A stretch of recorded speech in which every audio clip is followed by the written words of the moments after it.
right, Boker Tov, Shavua Tov, everybody. Hope all is well. And part 13, I believe, of our series from King Cyrus to Lord Balfour. And today's topic is Seder Olam. B'vakasha, Rabbi Leibtag.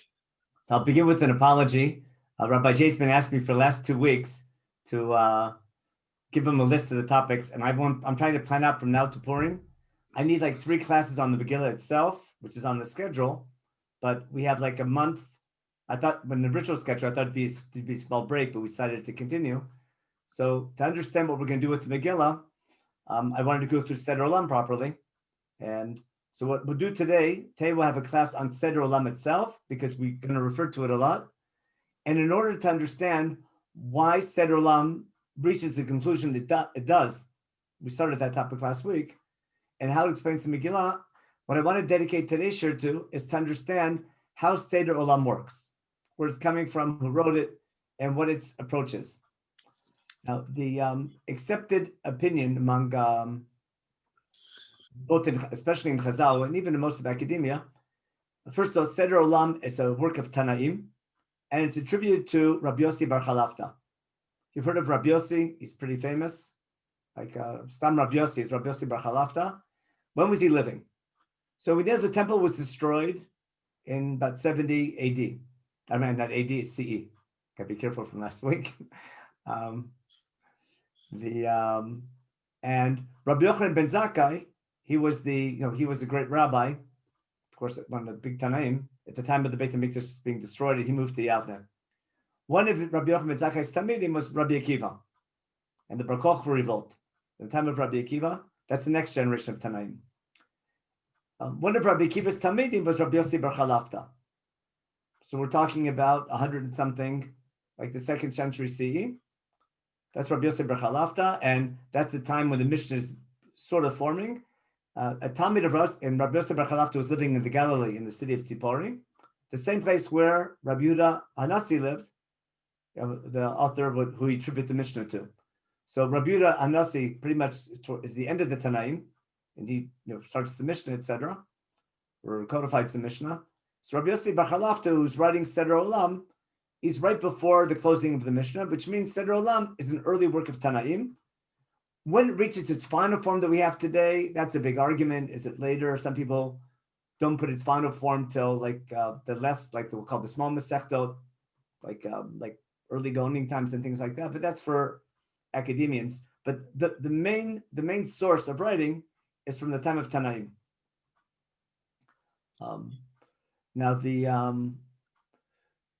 And most likely it wasn't that Rabbi Yossi bar Chalafta is writing it from scratch. My assumption was that Rabbi Yossi bar Chalafta is taking a lot of attempts to work out the chronology, which makes sense. People work on chronology from earlier times, and starting to codify and putting it together, just like Rabbi Yehuda Hanasi does with all the Mishnah the generation later.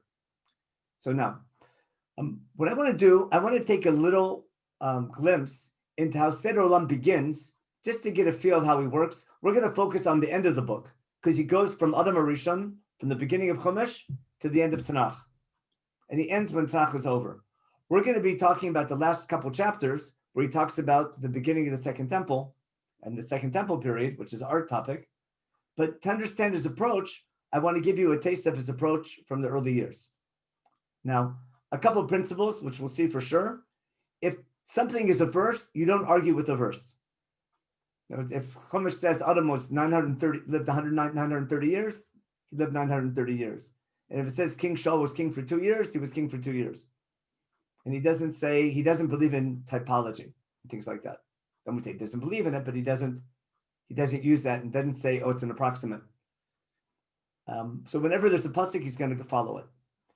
So I'm going to share my screen, and Seder Olam is available online without a problem, but I'm going to open up Seder Olam. It's just Perek Aleph. I'll translate the Hebrew. It's real simple.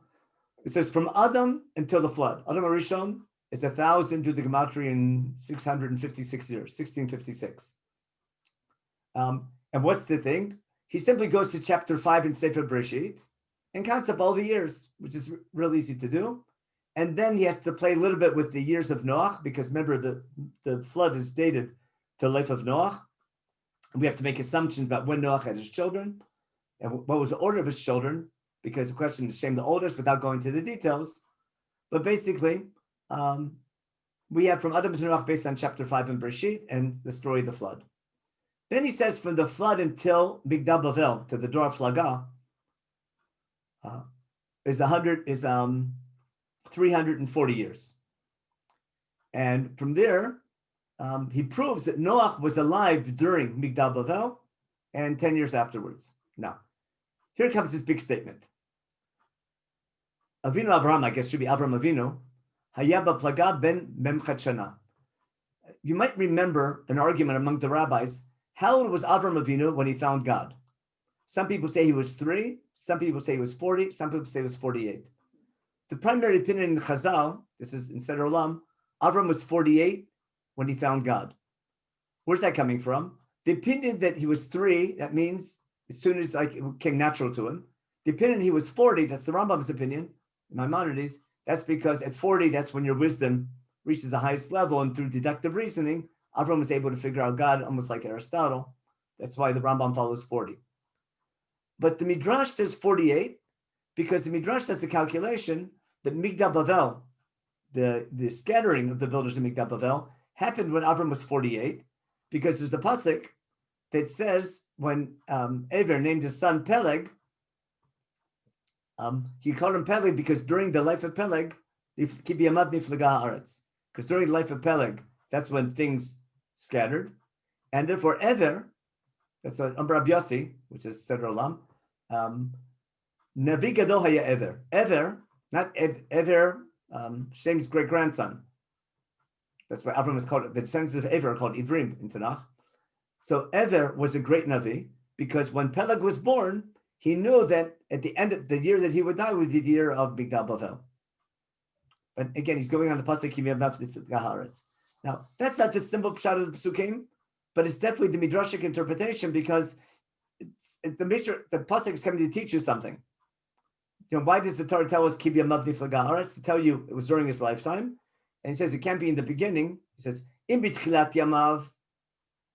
If it was the beginning of his life, it can't be because Yachtan was smaller, okay, and he had 13 families, and they were part of the dispersion, okay.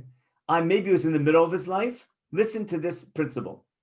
Va'lo lo ba listom ela lefaresh. This is one of the biggest principles Seder Olam has. When something is unclear, I'm going to use a pasuk to prove something. Meaning, when something is unclear in the Torah, I find another pasuk to make it clear. And therefore, the Torah isn't coming to confuse us, it's coming to explain things to us. And therefore, whenever there's a question mark, we don't have question marks, and we say there's got to be somewhere in the Torah that we can solve it from. Okay?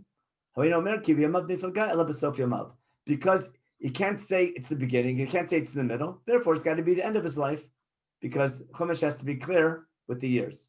So that's how they get to Avram was 48. Now, here comes the big one. This has to do with Sefer Shemot. Avram Avinu haya b'shash nidberi ma'akadosh baruch hu v'ben aptarim ben 70 shana. I'm going to stop my screen share for a minute, and we'll have a little bit of fun. Listen what Seder Olam says, and I want you to appreciate his approach to Midrash.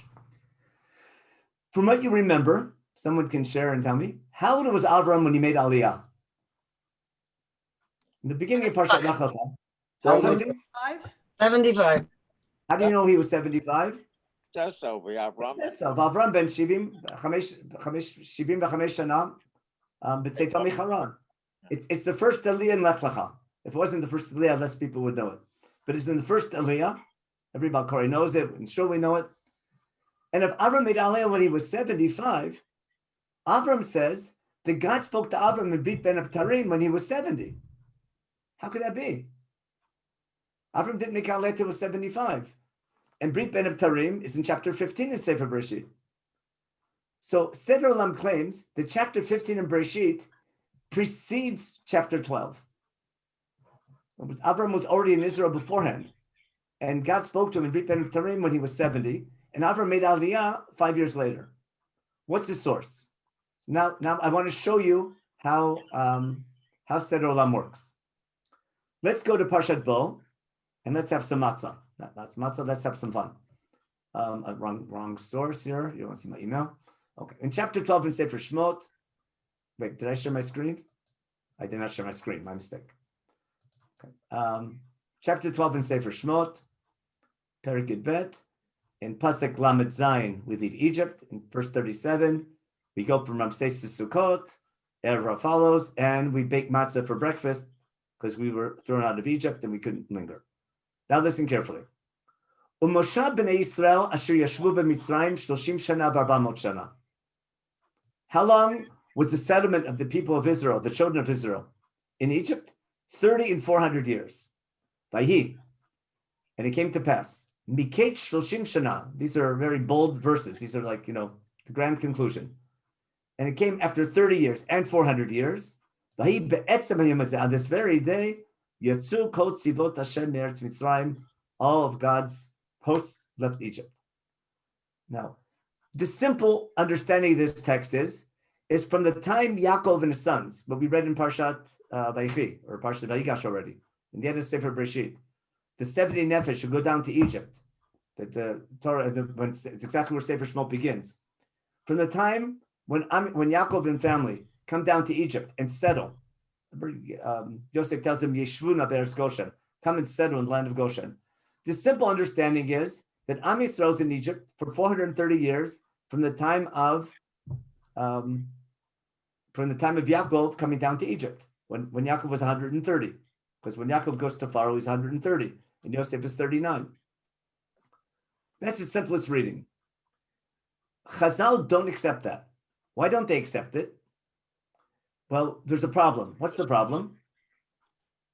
If I go to chapter 6, if I go back to chapter 6 in Sefer Shmot, that's this week's Parsha. After the beginning of Parsha Ve'era, and the people don't listen to Moshe, and God tells Moshe to go again, and Moshe is reluctant, we have a bit of a break in the action. Starting in, after Pasuk Gimel, God tells Moshe and Aaron, commands him to go to Pharaoh again. Before Moshe and Aaron go to Pharaoh and start the plagues, we have a little break, an interlude, starting from verse 14 in chapter 6, where we find the genealogies of the tribe of Levi. It's Elu Roshei Beit Avotam. And then it's interesting, there's always groups of 3 in this unit. There's something special about 3 at a time, because we have Ruvain, Shimon, Levi, and then stop. So we have Ruvain, Bnei Shimon, and then Bnei Levi. We don't continue the rest of the tribes. We go Reuven, Shimon, Levi, 3 tribes. Levi has 3 sons, Gershon, Kat, and Merari. But we follow the years of 3 descendants from Levi. What are they? Ushnei Chaye Levi. Levi lives 137.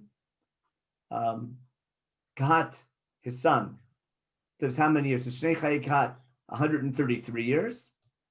Then we have Merari. And then we talk about Amram, who's one of Kat's son is Amram. Bnei Kat, Amram, Yisar. Then we follow Amram, and he lived for how many years? Ushnei Chaye Amram, Shevu Shoshim Machana, 137. So, and then we have Moshe Rabbeinu.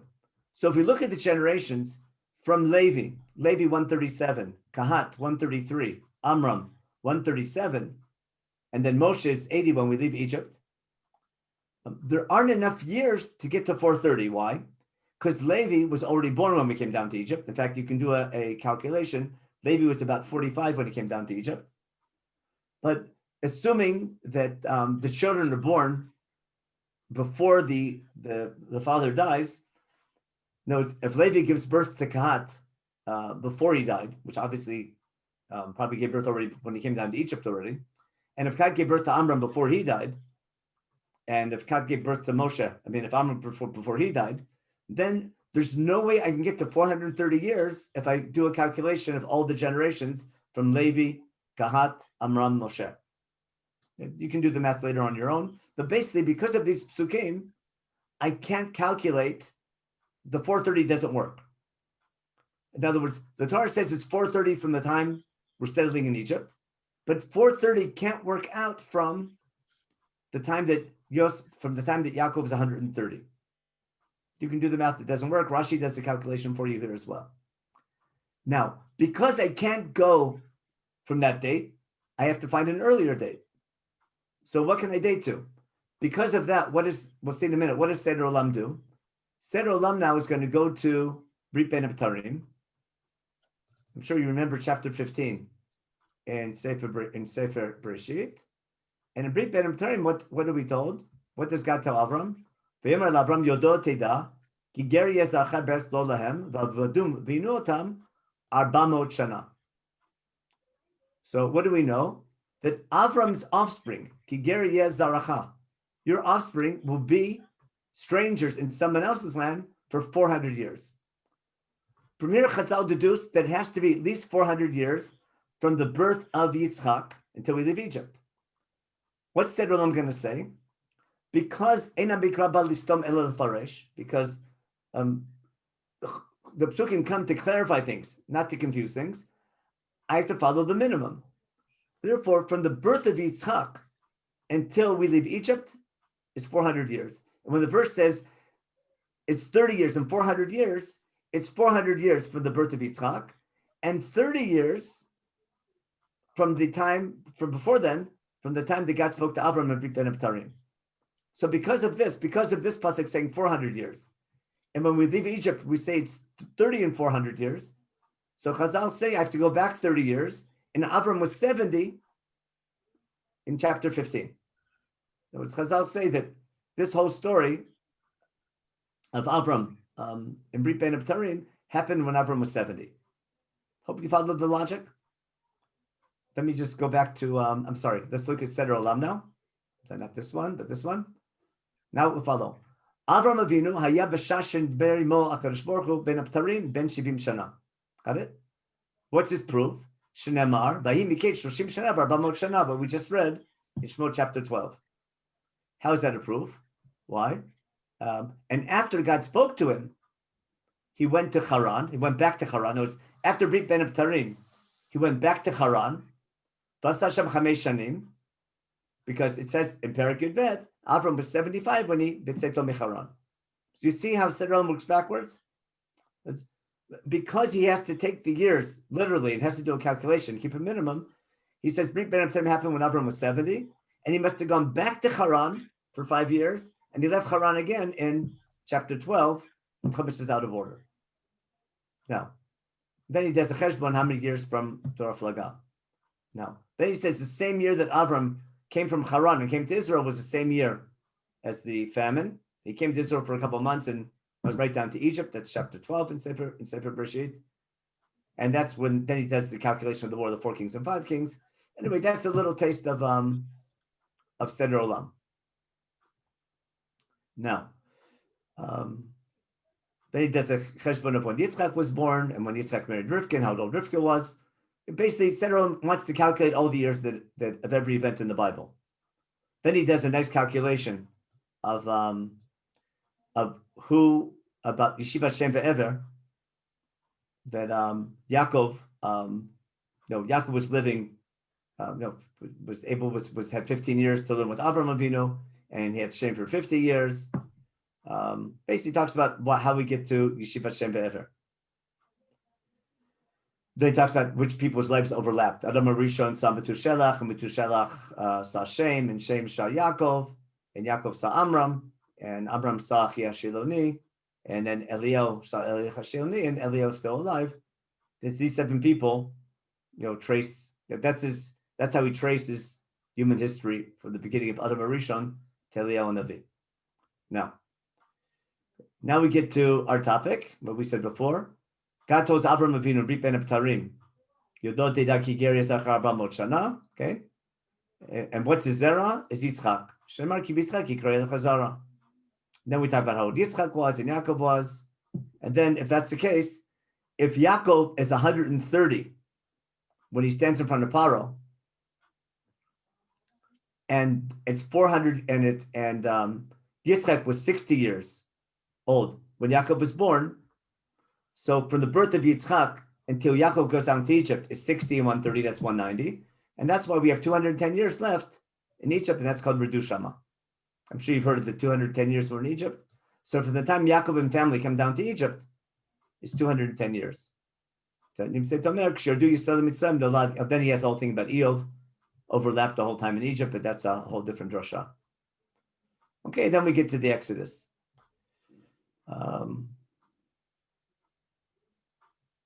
Okay, and then everything he says, the whole thing is 400 years from the birth of Yitzchak. Okay, so that's our little taste of Seder Olam. That was my introduction. I just wanted to give you a taste of Seder Olam, the style with the Midrash, and the main thing I want to show you is that it takes every psukim, all the psukim literally, and if a pasuk says something, we have to follow the pasuk, even though it doesn't make sense.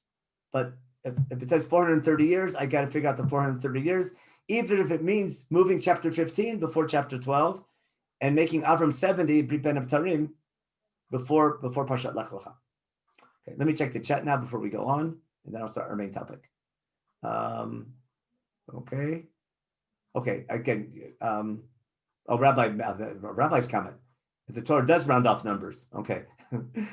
Seder Olam doesn't think so. No, it's a legitimate approach to say that the Torah is talking in round numbers, but Seder Olam doesn't hold from that.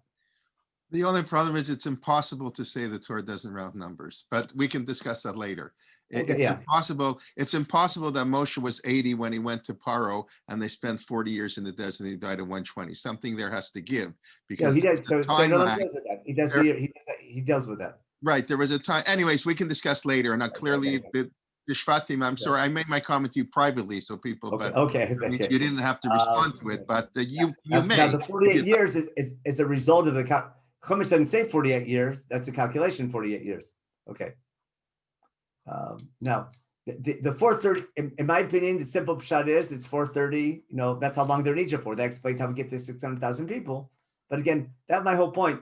Seder Olam won't accept that because if there aren't enough years in the life of Levi, Kat, and Amram and Moshe, then I can't say there were generations in between. I have to say those were the years and those are the 4 generations, and nothing you can do about that. Now, there's an English translation, Seder Olam. Go to Wikipedia. There's the English translation, but it's only very partial and not the greatest, but I have it online, but it's just a lousy translation, so I didn't use it. That's why I used the Hebrew instead.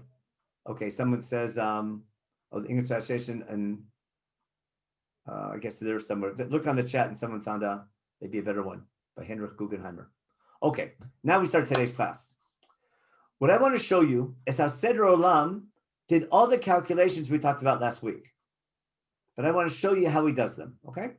So now I'm going to share my screen, and we'll go back to, basically today we'll have to do a little class in the book of Daniel, but let's go back to our class in Seder Olam. There we go. Here's how he goes. In Perek Chavchet in Seder Olam, he's going to start with Daryavesh the Mede. Now, who's Darius the Mede? Here's what things get really confusing, and we'll have to deal with this. We'll go to Sefer Daniel in a minute. He starts as follows. He's going to quote a pasuk, we'll see in a minute, from the book of Daniel. We're going to return to this pasuk in a minute, but because of this pasuk, he's going to make one of his boldest statements about Persian history. And this is what I want to focus on. Listen to what he says. Shlosham malachim omdim laparas. There are only three Persian kings. During the Persian time period, there are only 3 Persian kings who existed during the biblical time period, basically 3 Persian kings. Who were they? Koresh was the first one. Achashverosh was the second one. That's the story of the Megillah. And this will take us to Megillat Esther. And Daryavesh was the third one. How about Artaxerxes?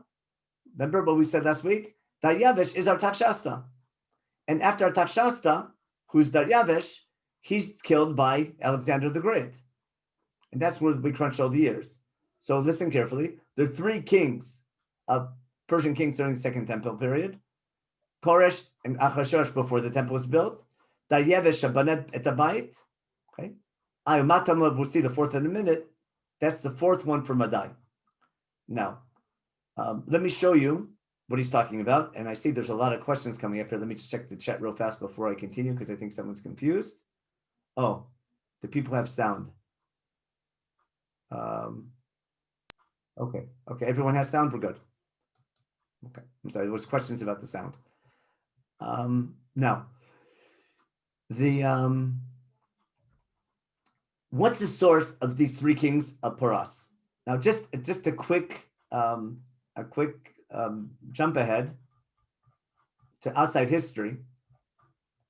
If you look in any encyclopedia or anything of Persian kings, according to outside history, who are the Persian kings? Here's a list of them. You have to summarize them, but there's Cyrus the Great from 550 to 529. There's Cambyses, Darius the First, Xerxes the First, Artaxerxes, Xerxes the Second, this guy, that guy, Darius the Second, Artaxerxes the Second, till Darius the Third. But from 550 about BCE to 330 BCE until Alexander the Great, there's like 10 some Persian kings, and they're listed everywhere. You can argue because the empire starts to crumble from Artaxerxes, and therefore there's a lot of overlap sometimes between kings. But this is the standard dating that's built on Herodotus, is the Greek historian who talks about the Persian time period, Persian documents, archaeology, astronomy. This is the accepted opinion among all historians. Now, you can argue here and there a couple years, but we're talking about how many years? Some 200, 300, 200, 250 some years of Persian history. And in rabbinic literature, or based in Seder Olam, there's only 3 Persian kings, and they're all within about within 52 years. So that difference is amazing. Like, that's not a difference you can just answer by a year or two here and there. So we have to see what led Seder Olam to reach this conclusion that we saw above here, that there's only 3 kings to Paras, Koresh, Achashverosh, and Daryavesh. Now, his main source has to be something in Tanakh. And the main source is going to be the book of Daniel. We're going to look at the book of Daniel in a minute. But one last word about the Persian Empire. Everyone knows the Babylonians destroyed the temple. The Babylonians, that's Bavel, that's in the Persian Gulf. Everyone knows where Babylonia is, the area of Iraq today. Persia is where Iran is today. Before the Persians took over everything, there was an area called Elam, a little north, like between Turkey and Persia, an area called Elam. There's Madai. Actually, Madai was what's bigger than Paras.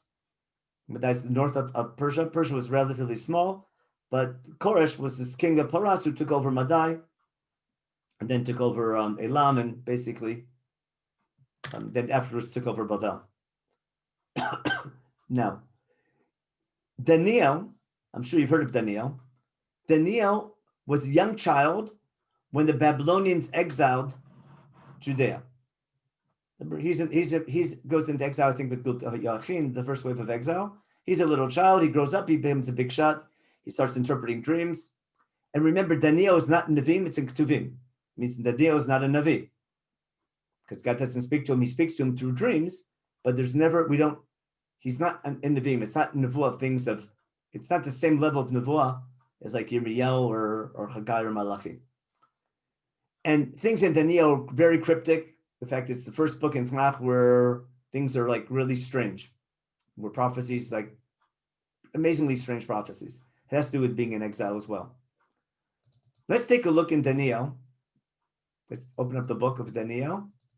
And again, just look quickly at the first chapter to show the time period. It begins in the 3rd year of King Yehoiakim. We see it's the 3rd year after, that's the problem that year, but he's exiled with Nebuchadnezzar. So in the exile of Yehoiakim, or later becomes Galut Yehoiakim, Nebuchadnezzar exiles the first wave of exile from Jerusalem, and Daniel is a young child, and he's sort of conscripted by the Babylonians. He becomes he rises up into big positions in Persia. Now, in chapter 9, now Daniel, by the time Koresh comes into power, Daniel's already an old man. He's old, but he's in his probably 60s or 70, probably at least 70 when Koresh comes into power. Maybe 60, 70, but he's not young anymore for sure. And the last nevuah of Daniel will be in year 3 of Koresh, we'll see. Now, but before then, he has a dream, I'm sorry, not nevuah, dream. B'shnat achad l'Daryavesh ben Achashverosh mizera Madai. Now, this is not Achashverosh of the Megillah, nor is this Daryavesh of the book of Haggai and Zechariah. Rather, these are kings of Media, of Madai. Remember, later, Koresh takes over Paras Umadai. Koresh is king of Paras. This are the kings of Madai. Who are they? We don't have these names in outside history. We have the great Mede kings, as the kings. We'll talk about them later on. But the scholars try to match up who Daniel is referring to. But these are the kings of Mede, of Madai, who are conquered later by Koresh himself. But again, before Koresh comes into power, he has this dream. So when he, in the beginning of his dream, what happens? B'shat achat l'mocho of Daryavesh the Mede. Ani Daniel binoti basfarim. Mispar shanim asher yedvar Hashem Yirmiyahu Navi lemlot chovot u'shlam shivim shana. We talked about this in the beginning of our series about why the people don't come back. When are the 70 years over? And Daniel is having this introspection and starts doing calculations. Oh my gosh, there's a new king in Madai. Maybe something's happening. Maybe Bavel's going to fall. Maybe the 7 years are over. Maybe it's time for redemption. And therefore, what does he do? But Ned Panayel, he turns his face to God. He follows what Yirmiyahu said. You have to pray to God. But Palal Hashem, but Padan, he prays to God and asking God, El Hashem, we've been terrible. We hadn't listened to your laws. All the things we say in davening. Basically, he davens earnestly for God to remember his promise and show God we're ready for redemption.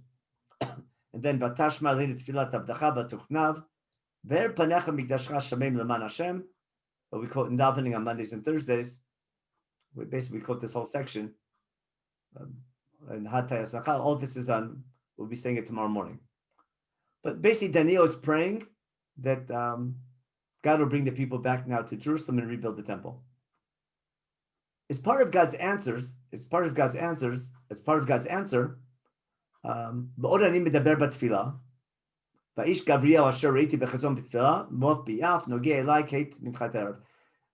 gets an answer from the man called Gabriel here. And he says, Daniel, I'm going to give you some wisdom. And he says, you started praying, and I'm coming to answer you. And here's this big answer in Pasach Avdalid. There's 70 weeks, right, on your nation. And the interpretation of Chazal, what are these 70 weeks? These are 70 weeks are actually 70 Shemitah cycles. Every Shemitah cycle was 70 years. Rabbinic tradition says the temple was destroyed at the end of a Shemitah year. And therefore, there's 70 Shemitah cycles from the time the first temple was destroyed until the second temple will be destroyed, which is a total of 490 years. Because it's 70 years until it's built, it's the first 70. So I take away 70 from those, I take 10 groups of 70. That leaves me, from the 490 now, I'm left with 420. Understand? These 70 weeks of 7, or 70 cycles of 7, is not understood as 70 weeks, but 70 Shmitot. That's the rabbinic interpretation. And that's going to be one of the reasons why the rabbis want to get to 420. Because it's 420 of the Second Temple period. We did that calculation last week. And 70 between the first temple being destroyed and the second temple being built. That was a pasuk we saw in Zechariah. Again, there's nice round numbers, as we mentioned before, but that's the idea of Shvaim Shivim. It gets more complicated afterwards. And we'll see, Daniel himself is told these things are very hard to understand, and no one will really totally understand them with codes until Mashiach comes. So again, that's chapter 9. That's chapter 9 in Daniel. Look what happens in chapter 10. In chapter 10 is the last nevuah that Daniel has, or last dream that he has. Bishnat Shalosh LeKoresh Melech Paras. Now we're already a later date. Koresh is the that's the Koresh of the Cyrus declaration. There was a vision to Daniel, and and he was in Avilut in Yerushalayim, and he has a vision, and we'll skip this vision for now. I'm showing the years of Daniel, and again, remember it's the third year of Koresh.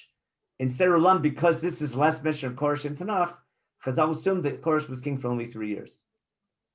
Now we go to the one we need for Seder Olam. Chapter 11 in Daniel. We're back to Dayavesh the Mede, who's king right before Koresh. Daryavesh the Mede is the last king of Madai, and Koresh defeats Daryavesh Hamadi a year or so after his reign. Okay, he says, on the first year of Darius the Mede, and that's exactly when he prayed back in chapter 9. Listen carefully and pretend that you are first-year divination students, and you have to understand the meaning of this dream. This is what he says. Vata now, emet agilach. I'm going to tell you the truth. I'll make this nice and big. And now I'm going to tell you the truth. Hine od shlosha malachim amdim leparas. 3 more kings are coming to the Persians. This is the first year of Darius the Mede, who's going to be defeated by Koresh, the Persian king. It says, after Darius the Mede, there are going to be 3 more kings of Paras. 3 kings of Paras after Darius the Mede. And the 4th is going to become very wealthy, Haravi. The 4th king, we'll see what this 4th one is in a minute, will be very wealthy. Haravi Yasher Osher Gadol. From all of them, he'll be the greatest. Of all these Persian kings, the 4th will be the greatest. Ukcheskato, in the middle of his greatness, Ba'oshro, in his wealth, Ya'ir Akoet Malchut Yavan. Then the kingdom of Greece is going to come and take over. So basically, there'll be 3 kings of Paras, 4 counting from Daryavesh the Mede. The last of these Persian kings will be the greatest, will be great and greatest of all, but he'll be defeated by a king of Greece. The Admad Melech Gibor. This Greek king will be a great, strong, mighty king. Mashamim Sharav have a great role in dominion, and he'll do whatever he wants. Vasakir Sono. Uchamdo, when he stands up and becomes strong, Tishaber Machuto. This great Greek king is going to be really strong and great, but in the middle of his strength, his kingdom will be broken down, and it will be cut up into 4 corners of the earth. Not totally to the end. It won't be. It will never return to what it was before. It'll be divided up. But from the division of his great kingdom, the king of the south, of the southern area, will be the strongest of all his ministers. The southern king, for the divided kingdom of this great Greek king, will be divided up. He'll be the greatest one will be the king of the south. Then he goes on where the king from the south will meet up with the king of the north, and they'll make peace with each other. And he goes on. Now let's stop here for a minute. Pretend you're a first-year divination student. Who do you think the Greek king? Who's the king? What does this sound like? Who's the great Greek king who's going to defeat the Persians? Alexander the Great. Everyone says Alexander the Great. Now, it doesn't say Alexander the Great, but that's everyone's assumption. If it's Alexander the Great, that's why these verses here in Daniel are the anchor for Seder Olam to reach its conclusion. Because what does he want to say? Remember what we did last week? We said that Daryavesh is our Takshasta, and everyone knew that Alexander the Great defeated a king named Darius, even though it was Darius III. But if Daryavesh is our Takshasta, then if the last king mentioned in Tanakh is our Takshasta, and we claim he's Daryavesh, then Alexander the Great defeated Daryavesh, who's our Takshasta. Got it? Now I want to show you all this in Seder Olam. What we just did, look what Seder Olam does now. Seder Olam does it nice and simple. Here. He quotes the pasuk we just read in Daniel chapter 11. I'm in the first year of Darius the Mede. There'll be 3 more kings of Paras, and the 4th will be very big and strong. Okay. So first is Rabbi Yossi says, what are the Shuaim Shivim we talked about before in chapter 9? From the time Mishachar Baita Rishon, from the time the first temple was destroyed, Atzchar Baita Acharon, until the second temple was destroyed, Shivim the Churbono, Varbamot Vesrim the Binino. 70 years of destruction. That's from the 11th year of Tzidkiel to the 2nd year of Daryavesh, and 420 years of the second temple period. Okay. Now he's going to talk about who are these 3 Persian kings. Who are the 3 Persian kings? Remember what he said was? Who are the 3 kings? Koresh, Achashverosh, and Daryavesh. Now, this section in chapter 29 in Perach Chavtet, we'll deal with this when we get to Megillat Esther. I'll just give the background. He claims of these 3 Persian kings, We have to fit these three Persian kings into these 70 years, but 52 years already was we'll see there's 52 years from the time the temple was destroyed until the first year of Koresh. That has to do with Yirmiyahu 70 years. We'll deal with that again when we get to Megillat Esther. But he says in the third year of Koresh, remember that was chapter 10. What conclusion does he reach? Because Koresh is mentioned for the last time in the third year of his reign, Seder Olam reaches what conclusion? Koresh Malach Gimel Shanim. Koresh was king for only 3 years. It doesn't say that in Tanakh. We know that he was king for at least 3 years. Seder Olam reaches what conclusion? He was king for only 3 years.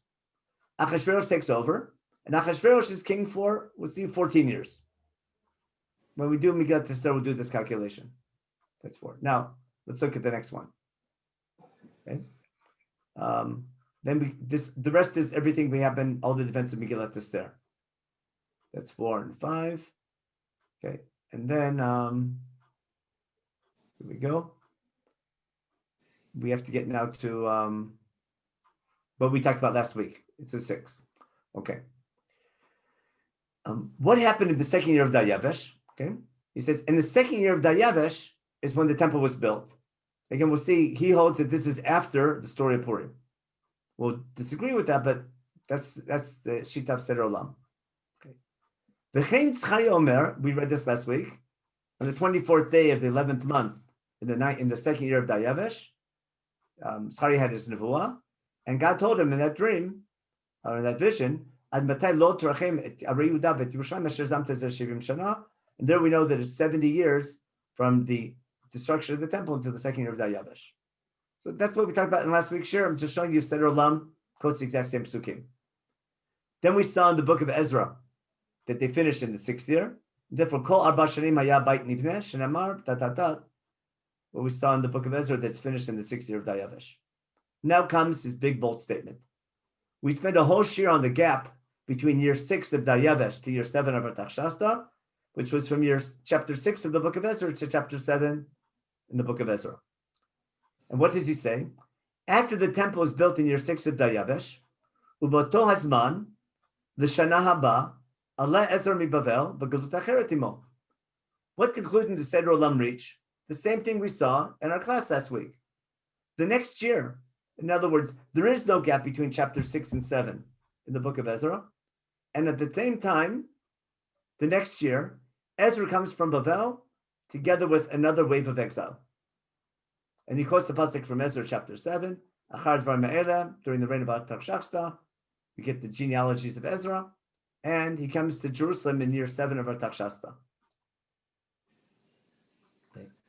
And then from there he jumps to Nehemiah in year 20. But just a review of what we did last week. Last week we did all that whole calculation.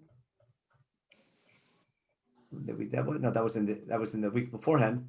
We talked about the gaps of the years in between the. Remember that it was based on all the gaps we talked about between chapter 6 and 7 in Ezra. Now, let's go back to. What we're doing today. You were doing back to Seder Olam. There we go. Then we have Nehemiah. The first book of Nehemiah begins in year 20 of Artaxerxes, and then he returns in year 32. We saw that in chapter 13. He was in Jerusalem till 32nd year of Artaxerxes, and he comes back 2 years later, and that was the 34 years of Beit Sheni. Okay, so we have year 20, year 32. He's in Yerushalayim, and he says as follows now. Therefore, we only have 3 kings of Paras: Koresh, Daryavesh, and Achashverosh. Elahu Koresh, Hu Daryavesh, Hu Artaxerxes. This statement, the rabbis mention a lot. I want to make sure it's understood. When the rabbis say Hu Koresh, Hu Daryavesh, Hu Artaxerxes, they're not saying that Koresh is Daryavesh or Artaxerxes. They're saying that Artaxerxes, the Fishukol Melachim Nikret Artaxerxes. That any Persian king can also be named Artaxerxes. And therefore, if I find a king named Koresh, he might also be called Artaxerxes. A king named Daryavesh might also be called Artaxerxes. That's Artaxerxes, he says, is the general name, and each one can have that. But he's not saying that our Koresh is also Artaxerxes. He's saying Koresh is Koresh, Achashverosh, and our Dayavesh, he's Artaxerxes. And therefore, if you total up all the years, then if I take, because there's 18 years from Koresh to the second year of Dayavesh, and there's another 34 years from the second year of Dayavesh until the 34th year of Artaxerxes, because it's the same king. Therefore, I take 18 and 34 and I get to 52. Therefore, Koshne Machem Adel Pras Nun Bet Shana, 52 years. Now listen to what he says. Here's what we did in Daniel. He quotes the pasuk from Daniel. V'yamad melech gibor u'mashamim shavra v'asakir tzono. A great king comes up, total dominion, does what he wants. That's going to be Darius the Great. Ukshamdot tishaver malchuto. I'm sorry, that's not, that would be Alexander the Great, I'm sorry. And his kingdom will break up into parts, okay, to the four corners of the earth, but not to its conclusion. And finally, the king of the south will be taking over. So that's Alexander Mokdon, who's king for 12 years. And then, who's Melech Negev? They say that's going to be Tammai, because when they divide the kingdom between Seleucus and Tammai and Demetrius, the king of the south will be Tammai, and later he makes peace with Melech Tzafon, who they say is going to be Seleucus. So basically, they see in the vision of Daniel the rise of Greece and the fall of Persia. Now, because that's the end of Tanakh, Ad kana yu anavim mitnabim b'ruach hakodesh, mikan ve'elech chatas necha u'shma divrei chachamim. That's the end of Tanakh. From then on, you count on to the years of you follow by the chachamim. Therefore, Rabbi Yossi, that's Rabbi Yossi Bar Chalaft of Seder Olam, says Melchut Paras in front of us was 34 years. The Greeks were around for 180, Chashmonaim 103, the Romans for 103, and total them up 34, 180, 103, and 103, you get the total of 420. And that's the 420 of Bayit Sheni. Okay? And then he says as follows: Mikan ve'elech sevech shov l'churban habayit. Okay? From then on, just simply, basically, that's the 420 of Bayit Sheni. From then on, simply count the years since the temple was destroyed. And then he says, what do we do from a practical point of view? Uvagola, what do we do? And this proves what we talked about last week. In the exile, what's our custom? Hayu kotvin b'shtarot the minyan yavanim alpha. What do we do? When we write on a star, we take the Greek year. Remember, the Greek year began in minus 312. And the Greek year, according to Seder Olam, begins with Alexander the Great, 6 years into Alexander the Great's conquest. And what do? We add alpha to the Greek year, which means what do? That's how we counted to the Exodus. Remember, we did the cheshbon last week that with this, by crunching all these years, it turns out that the Exodus happened 1,000 years beforehand. Okay, Gra Piresh. Okay, this is on the Gras Pirush either from Mitzet Mitzrayim is Elef Shanim. Okay, what are the 1,000 years from the Exodus? This is everything we did last week. 480, the pasuk in Malachim. Remember, 410 of Bayit Rishon, 52 of Malchei Parah, and then 52 of Malchei Paras, and that's how we get to the 420. And then that gets us to, 994, and then we add 6 years of Malchut Yavan. That's we get to 1,000 years, and that was our calculation we did last week. Remember, what did we do last week? That was the 480, 410, and then the 70, the 33, and the year he takes over, and the 6, and that was we had the 6, and that was the 420. So I'm just trying to show you everything we did last week is exactly from Seder Olam. And again, in our conclusion, our conclusion was that we were counting from the Exodus, and then when they want to change the count to creation, we go back to Seder Olam, where Avram was born in 1948, and Yitzchak was 400 years later, and we took the minimum Exodus 400 years later from the birth of Yitzchak, 2448, and that's how we got to our year today. The Greek year is 3333. 2333 plus 1,000 Yitzet Mitzrayim is 3333, 2448, and that's our year 5781. And just to summarize, what were the conclusions based on?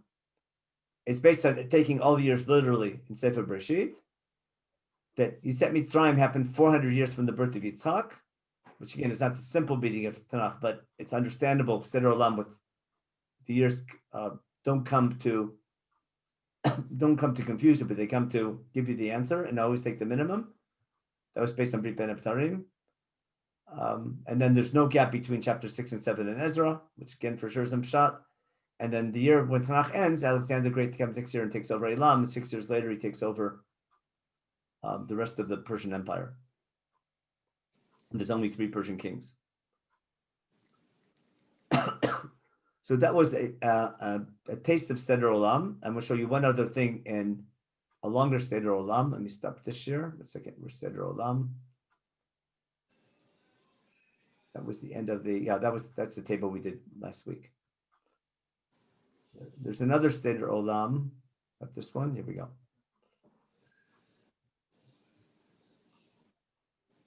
That's the one we did before. Let me move all the way down to the bottom.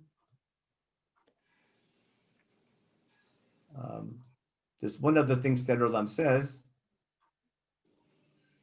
about how we go from, where's the big line we had? That's not that one. I'll find it here in a second. Here we go, here.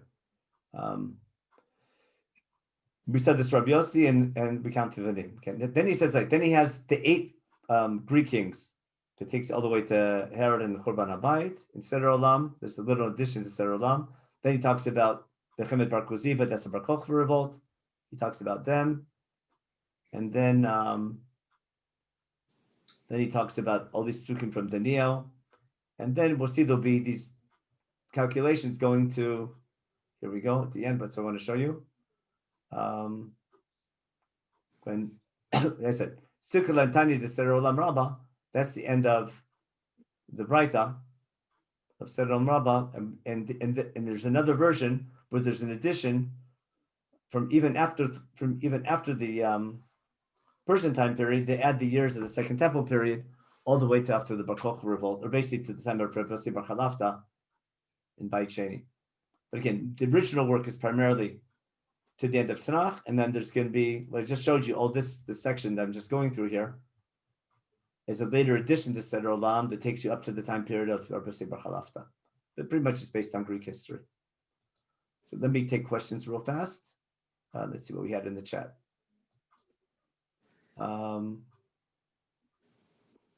Okay. The Hebrew Seder Olam, again, it's the quote. It's from, there's a place called Wikitext that has all the texts for just basically go to Wikipedia and do Seder Olam, or just do a Google search for Seder Olam Rabbah, and it'll give you the text. Also, who else has it? Dot has it also. There's a lot of websites that have Seder Olam.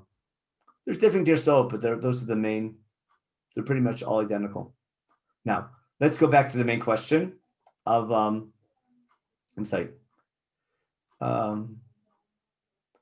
Here. Okay.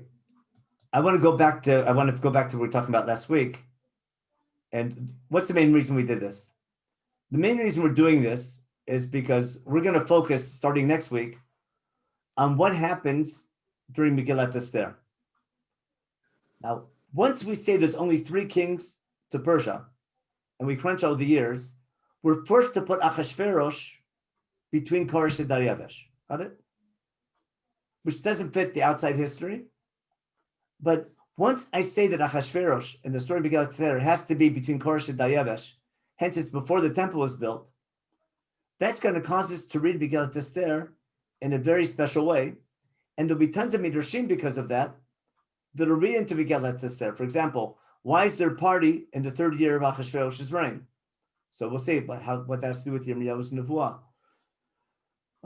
Why does Ezra make Aliyah the year? Why is Daryavesh allowed the Jews to rebuild the temple? Well, Daryavesh is going to be the son of Esther, because if Achashverosh is before Daryavesh, so Daryavesh must be the son of Achashverosh, and hence the son of Esther, and that explains why he allows the Jews to rebuild the temple. There'll be a lot of rabbinic conclusions, midrashic conclusions, based on the fact there's only 3 Persian kings. The second you accept outside history and put Achashverosh where he fits historically, all those fall apart. Now, what is it trying to claim? Why is it that in our Jewish tradition, that was a question I saw in the chat, why is our Jewish tradition so zeroed in on Seder Olam and we take literally all the midrashim of these crunched years? What I want to suggest is, once we began this custom of counting to creation, which became our Jewish custom over the last 1,000 years, from the early time of the Rishonim already, everyone is counting to creation. And since the count to creation is built on the crunched years of Seder Olam, the Beit Shem was only 420 years, and is built on there is no gap between Koresh and Dayavesh, and Achashverosh is earlier, because that's the date we put on all of our documents, then that date has to be treated historically. It would be too complicated to say that that's not a true date. And once I accept the date of Briat Olam as true history, and it makes sense that's how they accepted it, then all the midrashim that the rabbis use to get to that date, instead of becoming midrashim, they become Jewish history. And that's why every art scroll history book that talks about this time period, they'll teach you these are the Persian kings, and this is the story of Megillat Esther. What happened was that because of the fact that we began this custom of dating to creation, which is built on these midrashim of Seder Olam, that instead of becoming midrashic interpretations, they became actual history. Now, why is that important to know? Because now that we're, I guess we would say more educated, we have more tools at our fingertips, and there's more open, we have all these sources that we can go to, and we have all these archaeological sources and historical sources. What do you do? Let's go back to what we talked about last week. What do you do when you encounter these outside sources and you see the midrashic interpretations are non-historical at all? So what do you say? The rabbis made a mistake, and then once the rabbis make a mistake in history, maybe a mistake in halacha, and then we have this slippery slope. And that's why no one teaches us. And that's why it's so confusing. But for those who end up learning this and studying this, I want to explain why there's this contradiction between outside history and rabbinic history. There's a very logical reason for how it came about. And you have to take into consideration that not every generation had all the resources that we have. And not every generation had the sophistication to explain how complicated everything was and how midrashim work. And because that information wasn't available to most people, everyone simply accepted the history of Seder Olam as real history. But now that we know we have all these other sources, we can understand how Seder Olam came about. Now, I tried to show you that the conclusions of Seder Olam are far from unanimous. Right? There's lots of opinions. For example, Ibn Ezra says that Avram made Aliyah, the 430s, going from when Avram left Ur Kasdim. Not that he came to Israel and went back. He left Ur Kasdim, and it's 430 from when he left Ur Kasdim, not from Brit Ben Abtarim. It gives us and then Chumash can be back in order. Some people could say 430 is also could be from the birth of Yitzhak, and things were delayed 30 years. So that thing, there's a lot of different opinions. Not everyone accepts every conclusion of Seder Olam, and therefore there's room to argue with Seder Olam. It's just it became mainstream Jewish history, and everyone accepted it. Okay, now let's take a look quickly at the chat. What else was there? Good history book. The truth is, I've never seen a good history book that explains this nicely. Either they give you every history book usually gives you like Das Sofrim, gives you the years, and he rips apart this whole approach of, the academic approach in Das Sofrim. I'm pretty sure if I remember reading it, he accepts the Chazal approach and tries to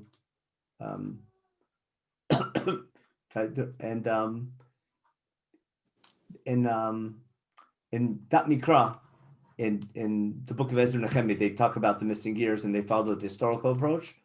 But is there a book that goes through all the years? Not one that I'm familiar with that does it nicely. I'm sure there must be, though. You have to check Rabbi. Doesn't Rabbi? What's the rabbi from Yerushalayim? Rabbi Ben Hillel has his history books. I'm not sure if he has that time period in his book. He has the history of the Tamim. I'm not sure. I not sure don't if he has think he in volume 1, he might allude to it a little bit. I have to look more closely. I don't think he discusses it at length. It's just sort of, you know, when he puts the years like for Anshe Knesset Agdola and this and that. But listen, I tell you, the big Rabbi Eliezer bin Adomim. He's the earliest Rishon who brings this up and follows what we did, and disagrees with Seder Olam and explains why. But they put him in Cherem. Not because he was wrong, but because he's dangerous. Yeah, maybe I'll bring that next time. It's really cute what happened with Rabbi Eliezer bin Adumim not and much what they is wrote changed. about him.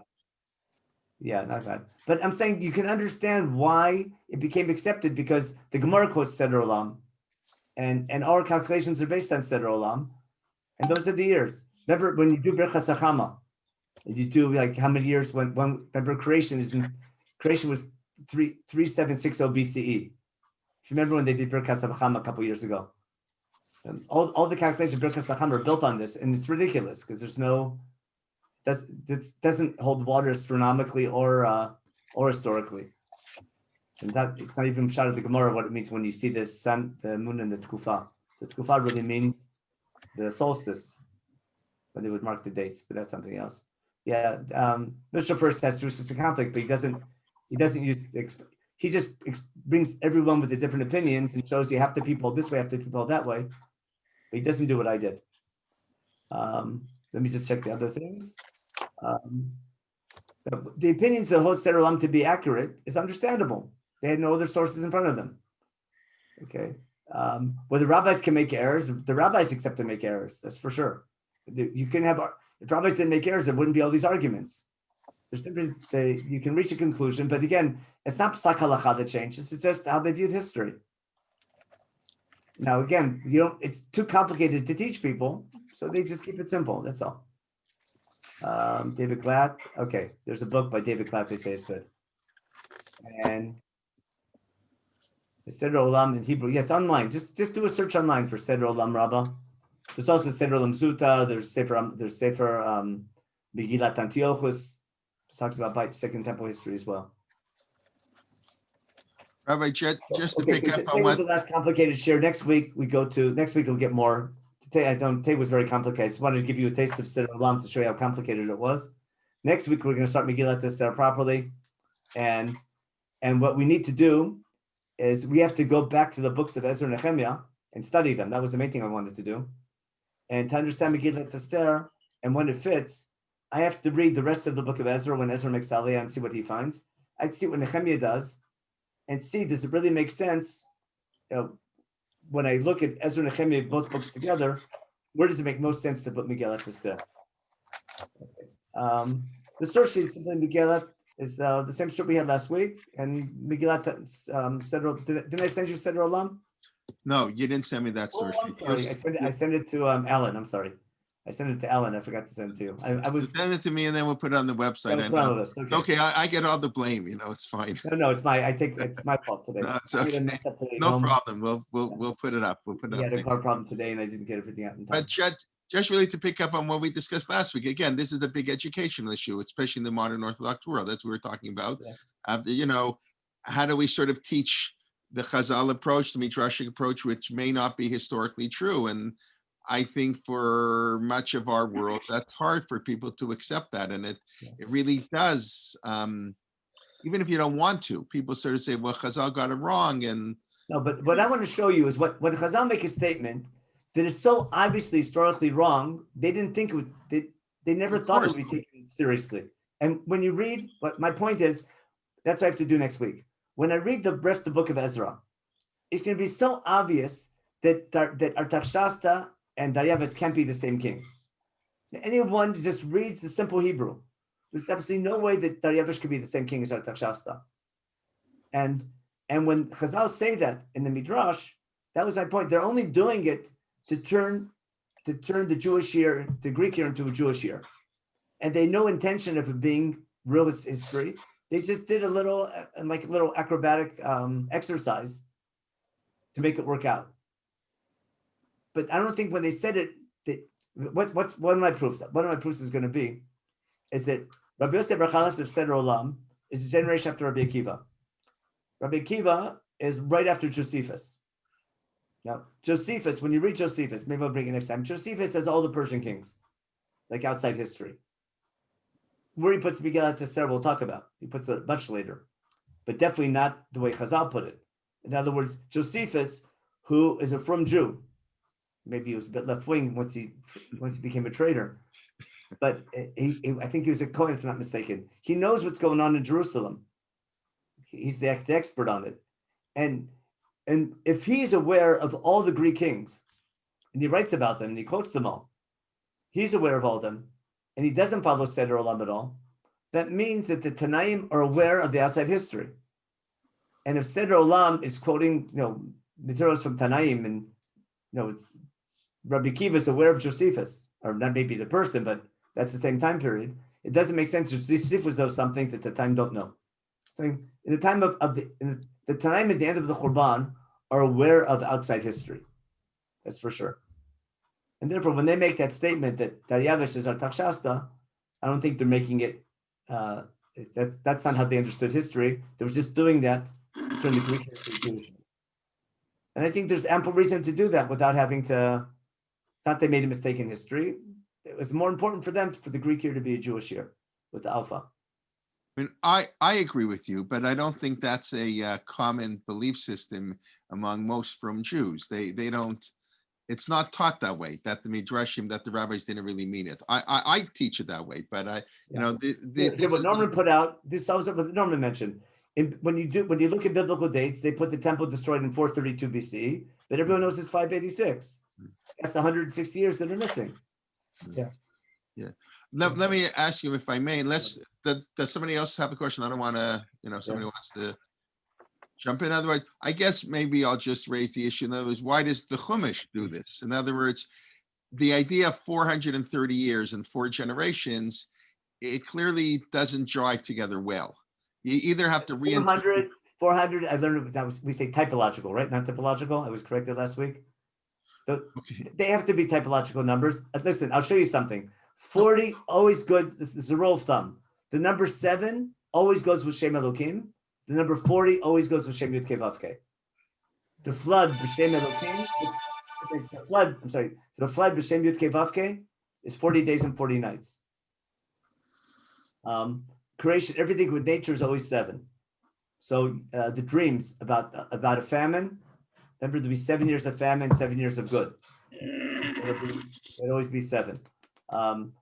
40 years in the desert, anything historical or Shem Yud Kei Vav Kei. That's why Yetziat Mitzrayim is 400 years. I need to get the 40 in there, don't I? So it's 10 times 40. The Beit HaMikdash, 480. That's 12 times 40. That's what I'm saying.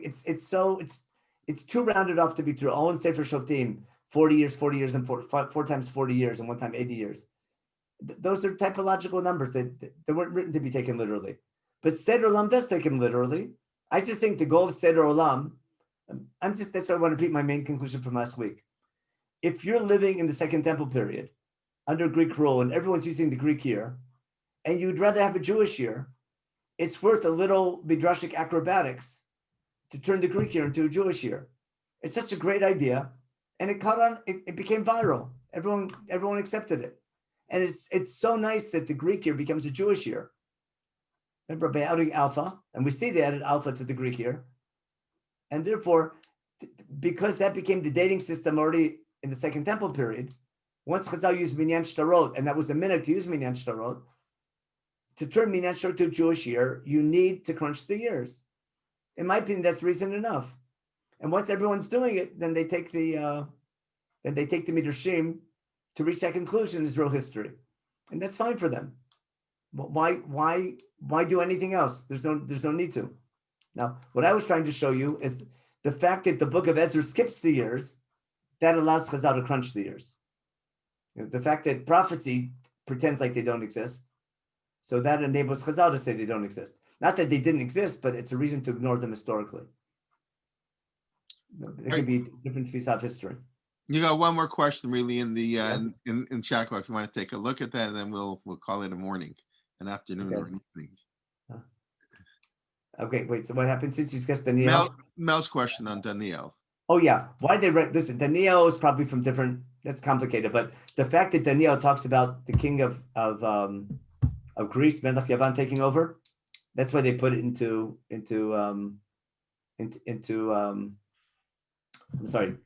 the Greek time period. That's why they consider it later. Also, the what's the word? Not epistem. What's the word when you have it's a fancy word in English. Eschatological. Yeah, that kind of stuff. That's already Second Temple. That's already Second Temple literature kind of stuff. So it fits more into that. I'm always bothered how Daniel made it into Tanakh because it doesn't fit. It's not like the rest of the books.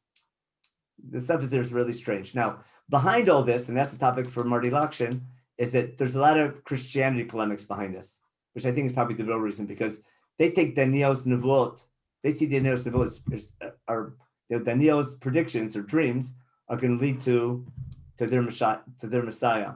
So it's important for us to take Daniel's things and put them to Jewish history, not Christian history. I think that might be another reason behind everything, but that's a topic for that's his big topic, right? Okay, that, and we also have, Malka Simkowitz is going to start in a couple of weeks on the Second Temple period. So the Apocrypha, she's going to talk about the books that Taka didn't make it into in Tanakh. So, okay, Torah all works together. All right, just more. Thank you very much. Yes, okay, like Rabbi Leibtag said, next week will be a little bit less confusing. So, but it's good to be not confusing. It's good to like something you got to work our way through the. Also, the main thing I want to show you today is that how Seder Olam works. It's how it crunches ears, and that everything we did last week and the week before is all in Seder Olam. That's all. I'm just trying to explain to you what I try to do. Instead of reading Seder Olam as a history book, I try to trace you the thought process that led the Tanaim of Seder Olam to reach the conclusions. So that's what I did. I took a logical approach of let's turn that into a year, like wouldn't it be nice? And use the psukim to reach that conclusion. And I showed you what I did based on logic is exactly what Seder Olam does. Now, last week I wasn't explaining Seder Olam, I was explaining common sense. And then today I showed you that process of common sense or logical approach to get to that conclusion is exactly what Seder Olam did. But when you read Seder Olam without the background, you don't know what he's talking about. So I was trying to show you. Now take Seder Olam and read it step by step, and you'll see his thought process. That's all. Yes, that's the main thing I tried to accomplish this week. All right, very good. Yasher Koach. That's very good. Okay.